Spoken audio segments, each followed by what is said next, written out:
Great, welcome everyone.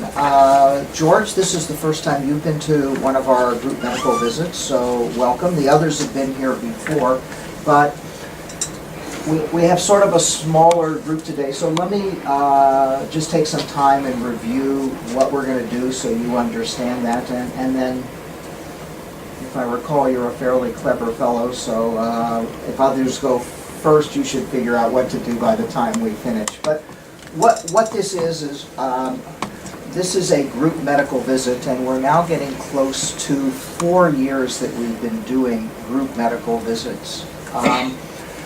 Group medical visits are a shared medical appointment.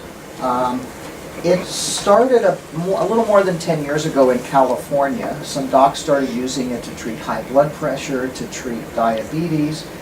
They did that because these are similar disorders with similar treatments. And rather than tell you this is the blood pressure pill I want to take and these are the side effects and how you should take it, and then you come into his office sort of 5 minutes later and the same thing over and over, felt by doing it in a group it would be certainly much more efficient.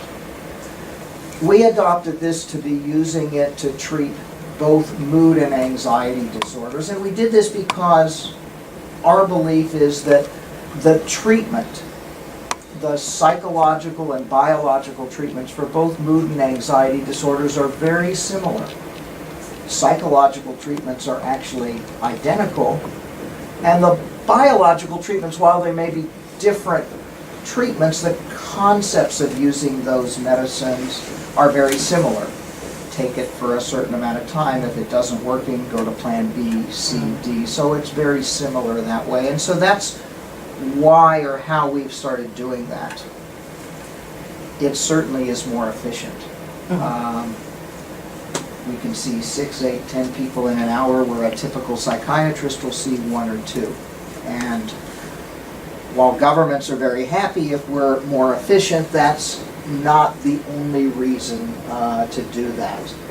The other reason and why we also are doing this is all of the research, and there's lots of research comparing group therapies to individual therapies, group depression versus individual, group anxiety, PTSD, chronic pain, eating disorder, all of the research comparing group to individual treatment. About 75% of the studies, they're equal. But about 25% of the studies, group comes out ahead as more effective. There is no study that suggests that individual treatment is more effective than group treatment. There's probably a number of different reasons, some of which we can always talk about, but they include that you learn you're not alone. There's some other people and they seem sort of together and they have the same kind of problem that I have. Just the education. If I'm talking to Brady about his symptoms or his illness or his treatment, and I actually may answer a question that you hadn't even thought to answer. So there's lots of reasons why we should do this. So the focus of a group medical treatment is your medical treatment. So we're really focusing on the medical treatment for your anxiety or depression. You're sharing your confidential medical information. So I always have to remind people that things should stay in this room. Okay? You don't go home and tell your wife, guess who was in the group today with me, or something like that. And I suggest you use your first name, not your last name. What you do outside the group is really up to you, but just sort of for confidentiality, let's just use our first name. And it's quite okay if you have questions, if I'm talking to someone else, because this is education for everybody. And the final thing I just mentioned is we do rating scales for everyone. We ask everybody when they come into the group to complete a depression scale, an anxiety scale, a disability scale, and then give me the scale as I start to talk to you. We do that just to, so we have an objective measurement sort of how you're doing. I think it's very helpful to have that. It's often very helpful for you to see if you're moving to the right or the left on that scale over time, if things are getting better or worse. It helps you understand the symptoms that we're looking at.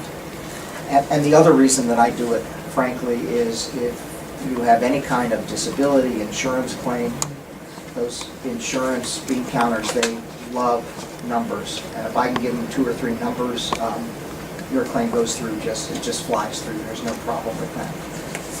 Okay, so let's get started, and let's start with Molly today. Hi, everybody. I'm Molly. Oh, Dr. Remick, it's always so good to come in and see you. I just get information I never thought I'd get. Here's my rating scale stuff. So, Dr. Remick, you know this, nobody else really knows. I have bipolar 2 depression. I'm actually doing pretty good. I returned to work. I had some depression this summer, Dr. Remick. I didn't come in. I think it was related to some work issues. They seem to have settled down a bit. I'm just mainly here because I need a new prescription. And I have one little concern.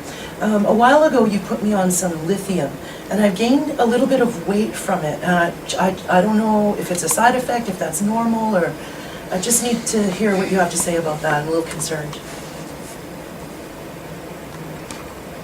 This is great, and you must see it from your ratings, sort of.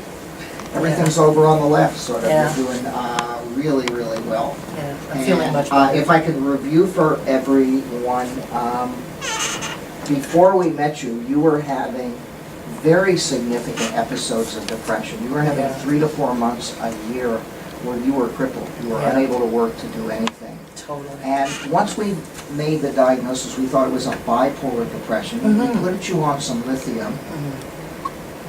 And I haven't heard from you since the summer. And I see that as really good news. Yeah, me too. And whether 2 weeks of blah in the summer, you weren't crippled and you were able to work, so I think that is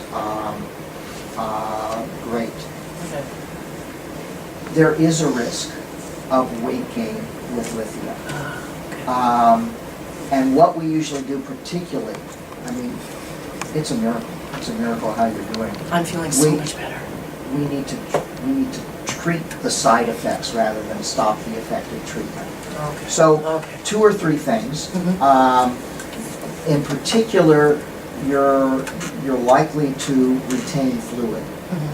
So watch your fluid intake. Okay. If you're going to drink something, drink water, or use ice chips in the summer. Sort of anything with calories, you're going to just gain weight. Right, okay. And you might want to also think about,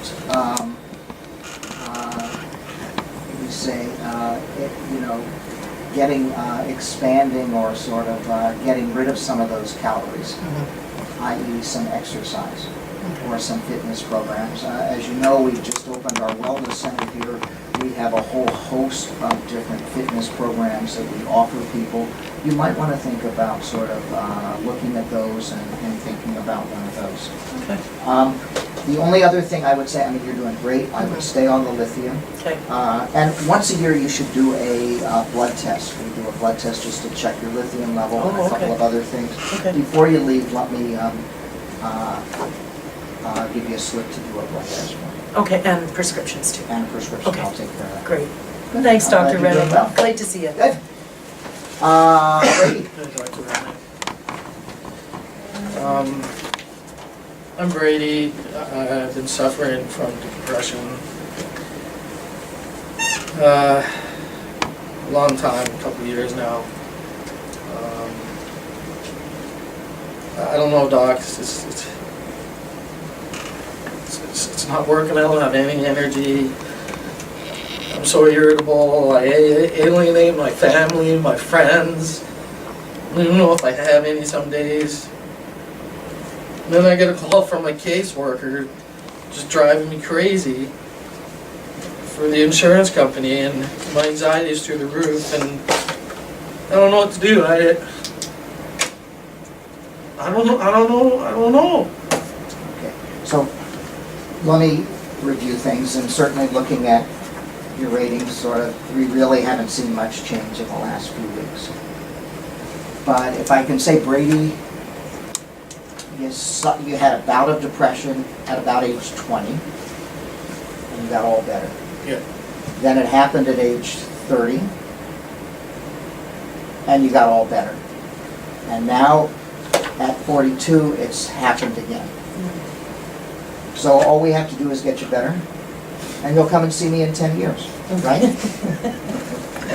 Okay, so let's go over sort of, you are going to get better. Thank you. You have a copy of my note, and I talked about both the psychological and biological treatment for depression. The psychological treatment, we had talked about cognitive behavioral therapy. Yes. And I think you told me you're accepted into a program in Burnaby, Yes, and that's starting, at the end of the month. okay, good, so in a couple, next week, actually. Yeah, next week. Excellent. So, cognitive therapy, CBT, 10 weekly sessions, about a 65% chance of getting better. Antidepressant, adequate dose, about a 65% chance of getting better. You've been now with the medication on a decent dose, and it's sort of plateauing, so what we say next is if someone isn't getting better with the medicine, we try and boost or augment the medication. Sometimes adding a small dose of thyroid hormone, small dose of lithium, small dose of a stimulant, can improve things and improve things dramatically within days. And you were here last week, and I don't know if you recall Olivia, who was here last week. Yes. Who was, I'd say about where you were. And we added a small dose of thyroid hormone, and a week later she was all better. So I think what we should do now is we're going to do the CBT, and let's try and boost the antidepressants. I'm going to give you a small dose of what's called, it's a thyroid hormone, it's called Cytomel.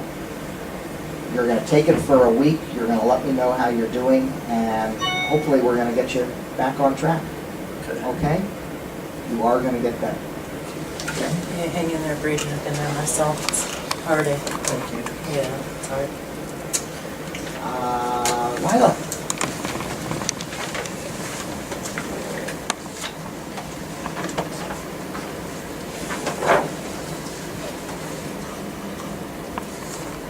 How you doing? I'm not doing well. You know that I've been in the hospital previously for depression, and as of right now I'm struggling, and I feel exactly like I did before I had to spend time in the hospital. It's just been a struggle. I take my medication when I'm supposed to. It's not getting better. I don't know what I'm supposed to do. I don't know what's left to do. Okay. So, we just met just less than a month ago, right? And when you came to see me, you had had this really, really severe depression. You were in hospital a couple of years ago. Seemed to get better from that depression. And not doing well now. You're staying with your parents right now? Because you just didn't feel comfortable being by yourself? I'm with my mom. My father committed suicide 10 years ago. So I'm afraid he had terminal depression, and that's what I have. Not doing well, but what I told you a few weeks ago when we met, a month ago when we met, I'm very, very optimistic we're going to get you better, and you are going to get better. So I do have actually a number of thoughts or ideas, but I think what I'd like to do is would you be willing just to stay a few minutes when we finish with everyone else? So I want to just talk to you a bit more and just see what the level of your depression is. And I've got some ideas of where we go from here. So hang in there, and you are going to get you better. Okay? Great. Okay. Jackson. Hi everyone, my name is Jackson. Dr. Remick, we first met 3 weeks ago when you confirmed my fears that I am depressed.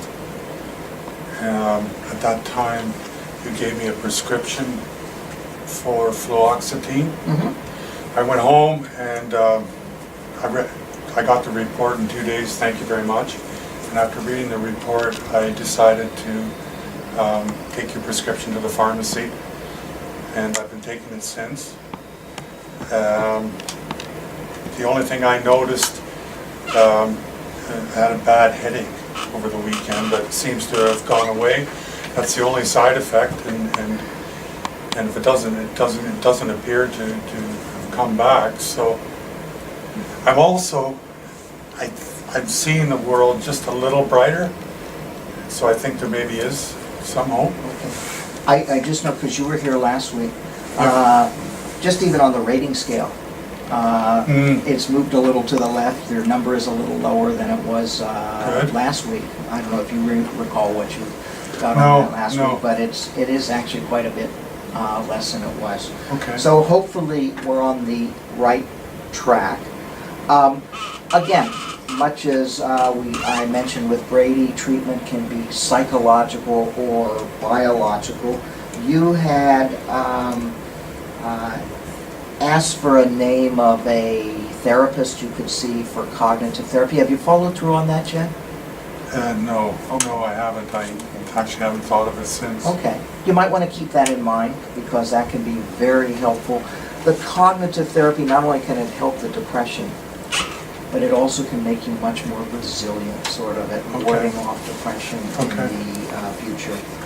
You started on fluoxetine, which is Prozac at 10 milligrams. Yes. And you just raised, I think, last week to 20 Yes, milligrams. that's correct. A minimum dose, but adequate dose, particularly if you're getting better.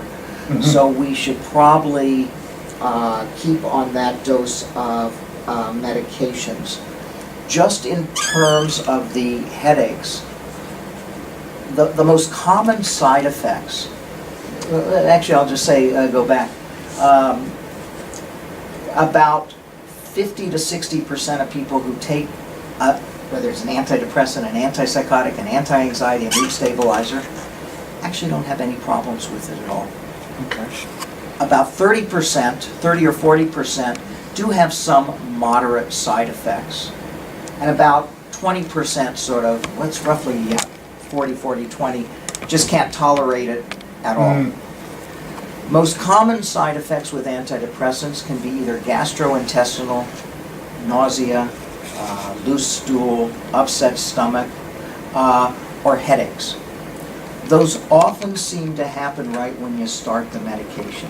Okay. And they're usually there day 5 to 10, and for 75% of people, they sort of fade away. I think mine has.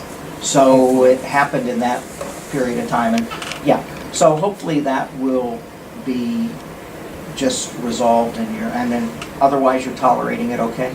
Yes. Good. Yes, and I will call, make an appointment to So see. let's stay on the same dose of medication.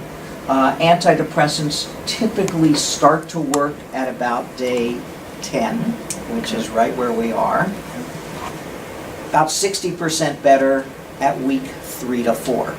So I think you're sort of right on track, and so let's either email me or come back and see me in a week or two, and let's see how you're doing then. I'll do that. Thank you, Dr. Remick. Good, I think you're on the right track. Dr. Remick, I think that there's some cognitive behavioral therapy available right here at the MDA. I thought I saw something. Yeah. Is that's true? There's Yeah. something here? Yeah, for those of you, I mean, I think you had sort of an insurance provider, some of you had already done that, but we now offer a whole host of different programs, sort of not only the fitness programs, but at our wellness center here at MDA, we offer 3 different types of psychotherapy. We have a cognitive therapy, a mindfulness training, interpersonal therapy, as well as life coaching, and more is on the way. We really hope that we're going to have all kinds of programs. Oh, that's awesome. If it's not working out, or if you want to look at that more, our greeter in the front would be happy to tell you about what programs we've got. I will. Great. Thank you. Okay. George?